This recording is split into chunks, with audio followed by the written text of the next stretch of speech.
Welcome to our discussion on the unit circle. These are our objectives for this video. Let's start with the first one and talk about the unit circle. Now, if you're not familiar with the unit circle, it's like any other circle with the special added bonus that its radius is 1 unit, i.e. the name unit circle, right? So its general formula is just x squared plus y squared equals 1, because remember the general formula is equals r squared. And so if your radius is 1, you get x squared plus y squared equals 1. And there you have the unit circle.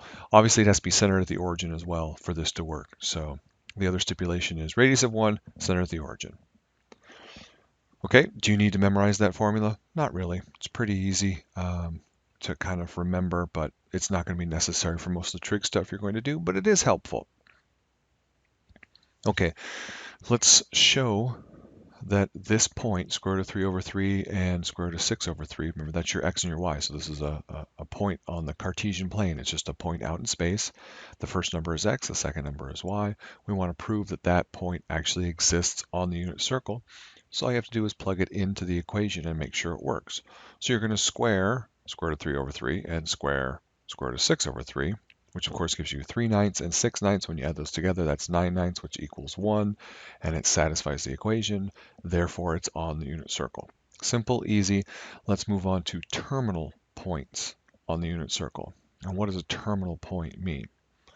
Well, suppose that t is some real number, right? And if t is greater than or equal to 0, i.e. if it's a positive number, or even if it's equal to 0.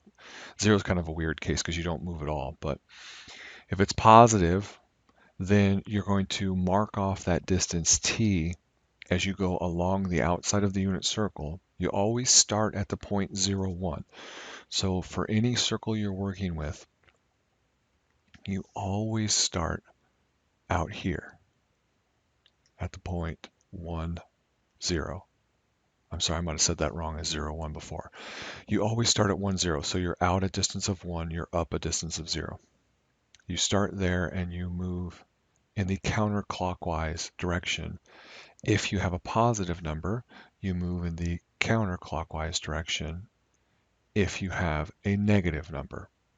And when they talk about that distance, they're just talking about the distance around the circumference of the circle. Now, whether we move clockwise or counterclockwise, it doesn't really matter. You're going to come to a terminal point. And the terminal point just means you've terminated your movement, right? You've stopped moving. And then we figure out the location of that point based on x and y. What's its distance from the origin? Now we know the circumference of a circle is 2 pi r, and because we're on the unit circle, our circumference is 2 pi times 1, which is just 2 pi, right? So if we go all the way around the circle, that's 2 pi. So if they ever tell you to move around the circle any distance more than 2 pi, just know that you've gone all the way around, and then, whatever the extra bit is. So again, if we start at our normal starting point of 1, 0 and move counterclockwise, remember that's going around over the top to the left, all the way around the circle and come back to 1, 0, then we've traveled that total distance of 2 pi. If we go in the other, so if we go clockwise, we've technically gone a distance of negative 2 pi, because we use positive and negative to denote direction that we go around the circle. But if you think of distance as just distance, right? Because you remember in the previous slide we talked about this absolute value of t. We still went a total distance of 2 pi. We just did it in the negative direction. Right? And of course, if we go halfway around the circle, then we've gone pi. And if we go a fourth of the way around the circle, then we do 1/4 times 2 pi, and we get pi over 2. And we can play this game all day long. All right. Where does the point end up when it travels these various distances of 2 pi, pi, pi over 2, 3 pi over 2, all these different things that we talked about? Well, you can see that pi over 2 is 1/4 of the way, and these are all the same, right? 1/4, it's like a pie that's been cut into 4 equal pieces. So this is 1/4 of the distance, 1/4 of 2 pi, right? Gives you pi over 2. So obviously 2 of them gives you pi, right? 3 of them brings you down to here, and that's 3 pi over 2, and then all the way around is 2 pi, right? So each quadrant is pi over 2. And you're probably looking at it and go, isn't that 90 degrees? You go, yes, that's the same thing, right? Pi over 2 and 90 degrees equal the same thing. So we already know basically how to convert back and forth between radians and degrees, right? When we're in degrees, we would talk about this first one as being 90 degrees, the second one being 180, this third one being, well, 90, 90, 90 gives you 270, and then all the way around is 360 degrees. But oftentimes in trig, we like to talk about things in terms of radians rather than degrees. And there are a lot of reasons for that. You probably don't care. The main thing is to just know that you need to be able to convert back and forth between the two, because sometimes you'll be given information in one and you need to convert to the other. But most of our examples are going to be dealing with radians, right? So we got to get used to pi over 2, pi, 3 pi over 2, and all the way around is 2 pi. And it doesn't matter if we're not on the unit circle, right? Those ratios would still hold. Those distances would still be the same. But it would be multiplied by a factor based on the radius, right? So a bigger radius, we're still going around 1/4 when we get up to that top, but it's no longer just pi over 2, because going all the way around is no longer 2 pi, right? If we have a radius of 10, then going all the way around is 20 pi.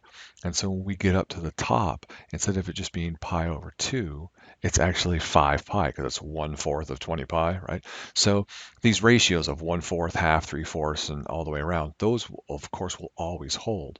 But the distances will be different if you have a different radius. And that's why we always standardize things and talk about things on the unit circle. Okay, let's see if we can find the terminal point. Remember, the terminal point is just a fancy word for what's the XY point, right? It's a dot in space. What are my distances in the X direction and the Y direction for each of these distances? 3 pi, negative pi, and pi over 2. And if we look at the pictures down below, we can see that 3 pi just goes 1, 2, 3 pi, stops right here. We can see very clearly that that's the point negative 1, 0. Okay, well, negative pi just means we go halfway around, but in the opposite direction, and that also stops at negative 1, 0.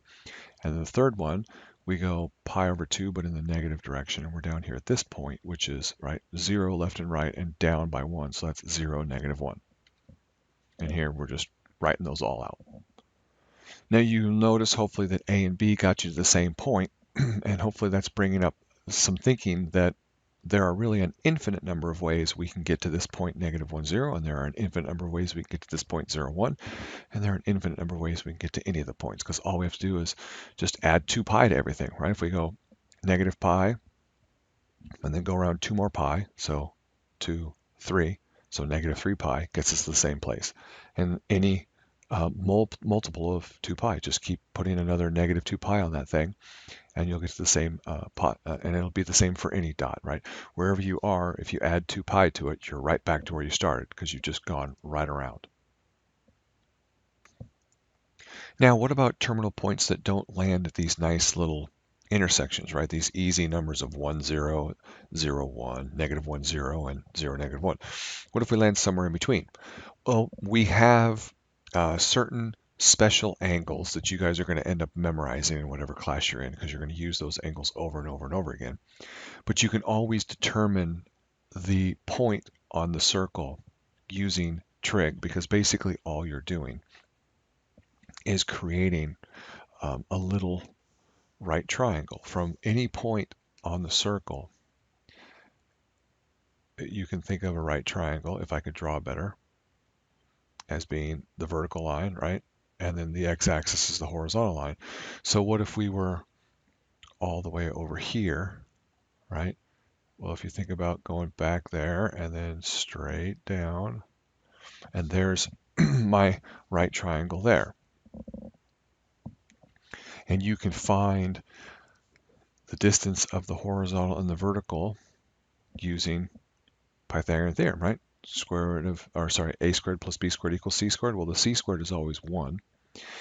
So we can find these two distances if we know what this angle is, and we know what that angle is based on the fact that, we'd be, well, for this one, we'd be pi over 4, and whatever we were over here, we could figure it out as well. So we can find these distances using trig, or we can memorize some of them, or we can do both. I recommend memorizing some of them if you can. It just helps speed some things up. But as you do more and more work, you'll see how easy it is to derive them as well.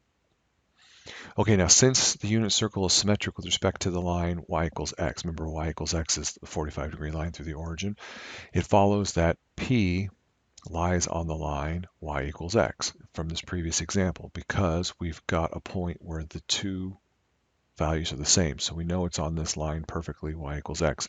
So we know that this is a 45-degree angle, but we already knew it was a 45-degree angle because, again, we knew it was 90 up to here. That's pi over 2.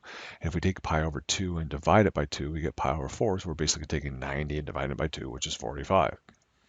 All right, so we're not telling ourselves anything we didn't already know. But this tells us that the point, P, that we just found, is the point of intersection of the circle and the line y equals x. So if we substitute x in for y into our original equation for a circle, right, of y squared plus x squared equals 1, so now we get x squared plus x squared equals 1, which gives us 2x squared equals 1. Then we divide both sides by 2, right? Then we take the square root, which gives us plus and minus 1 over the square root of 2. Since p is in quadrant 1, we know that both the x and the y values are positive, so x has to be the positive version of this, so it's got to be 1 over square root of 2.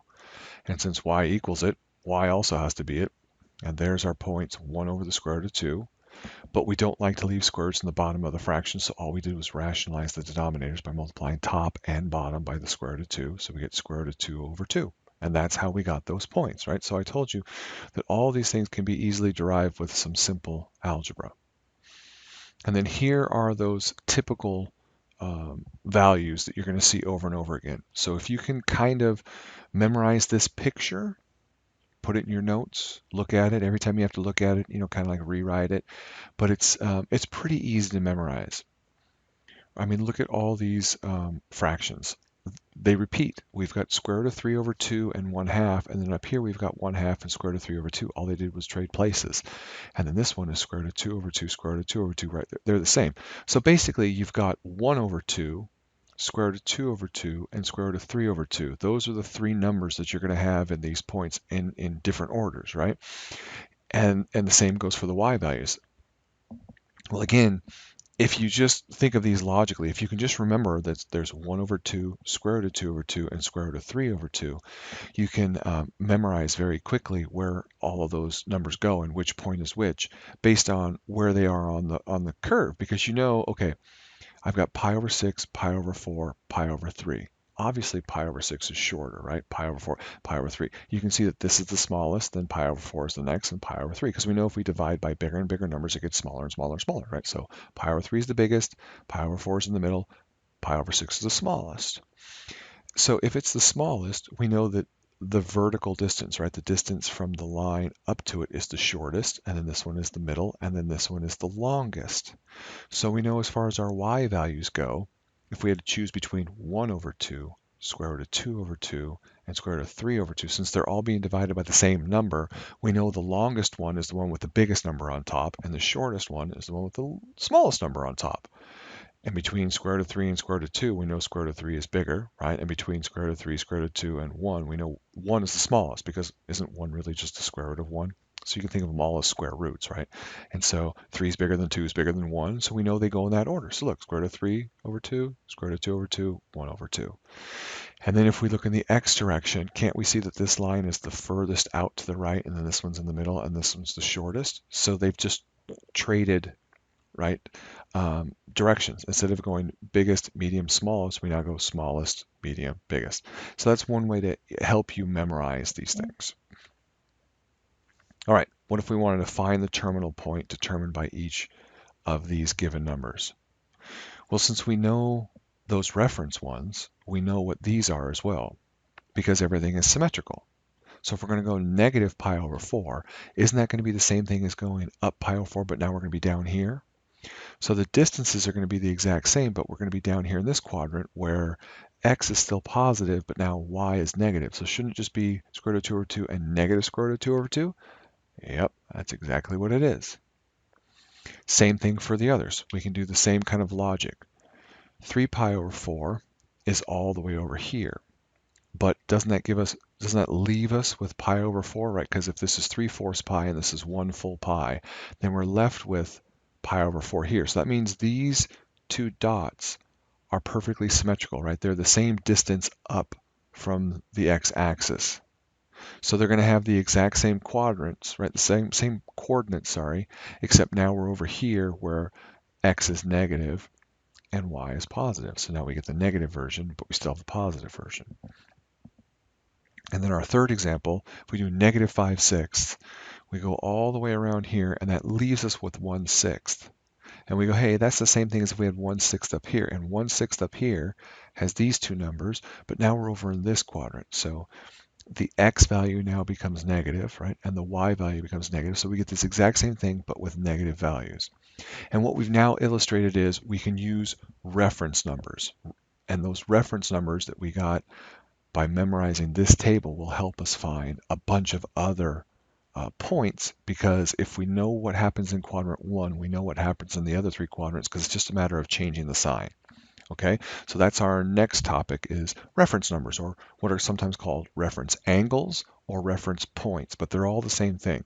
A reference number is just the same distance from the x-axis. It's always measured from the x-axis in quadrant 1 that gives us a reference value based on the angle that we have wherever we are, right? So wherever we land up, right, whatever angle we stop at, which we can think of as this distance t that we're traveling around the circumference of our circle, wherever we stop, we think about what's the distance that will get us back to the x-axis.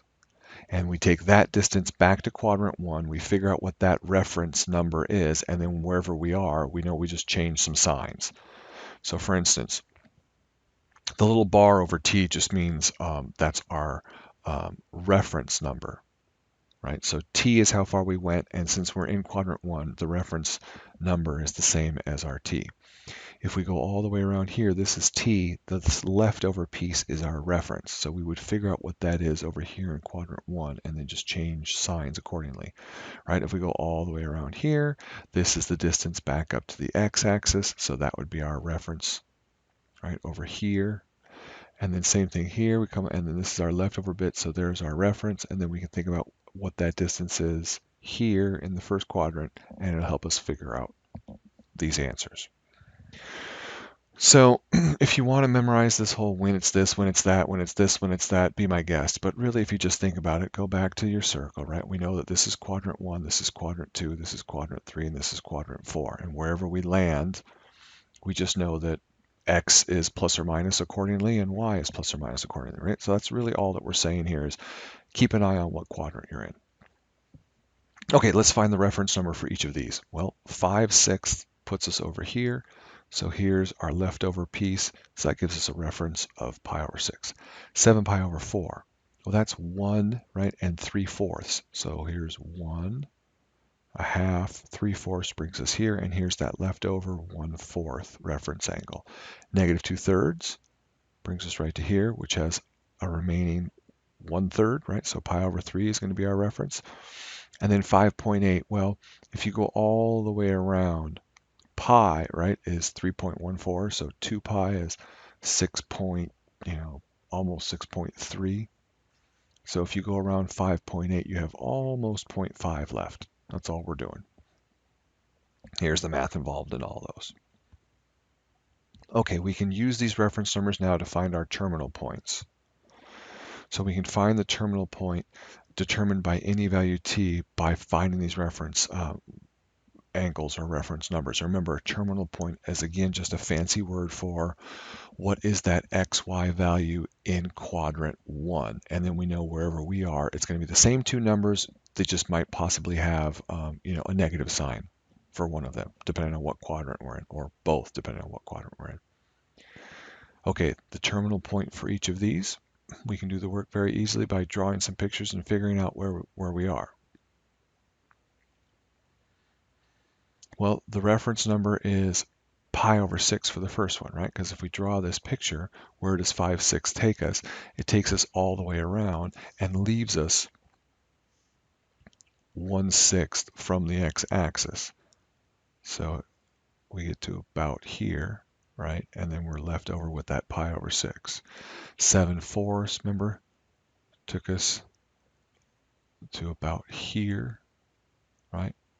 This is 4/4, 5/4, nope, sorry, 6/4, 7/4 brought us to here, and we had 1/4 left over, and then -2/3 brought us to about here, and we had that 1/3 left over. So we know from the first one, we have a reference value of pi over 6, which gives us that terminal point, but because our picture put us in quadrant 2, we know that we're going to have a negative x and a positive y. So there's the negative x and the positive y. Now for the second one, we saw that our reference value was 1/4, which gave us the square root of 2 over 2 and square root of 2 over 2. But again, because we were at 7 pi over 4, we were down in quadrant 3, where x is positive and y is negative. So we got that one. And in the third one, our reference value was pi over 3. But because we landed in quadrant 3, everything was negative, and we get negative, right, a half and negative square root of 3 over 2. Now, because the unit circle is symmetrical, the terminal point determined by t is always the same as t plus 2 pi or t minus 2 pi, because as you go around, right, 2 pi, you just keep landing at the same spot. So in general, this just means that if we're trying to figure out reference numbers and we have an angle that's bigger than 2 pi, we can automatically subtract the 2 pi away and then just work with whatever's left. And the same goes in the negative direction, right? We can take away all the negative 2 pi's we want, and however many is left, we can figure it out, right? So they could say something like, what's the reference angle for, 305 pi? And you go, well, every time I go around 2 pi, I start where I finished, right? So I can take all the 2 pi's away. And basically, if you've taken 2 pi away over and over and over and over and over again, take out all these 2's, what's going to be left is really just pi, right? Because 304 is just 2 that went 152 times. And so really this is the same thing as pi, and we know that we're over here at this point minus 1, 0. So we can find the terminal point of 29/6 by taking out as many 2 pi's as we can, and 29 over 6 is 4, right? If you divide 29 by 6, you get 4 with a remainder of 5. So the 4 is 4 pi, and that's a multiple of 2, so we take those away and we're left with just 5/6. And so really all we're doing is looking for 5/6. So instead of going around twice and going back to 5/6, which is what this picture illustrates, you can really just think about going around to 5/6, and then we know that that's a reference angle of 1/6, but we're in the other quadrant, so we get negative square root of 3 over 2 and 1/2. All right, so that's all the information you need to help you work through unit circles.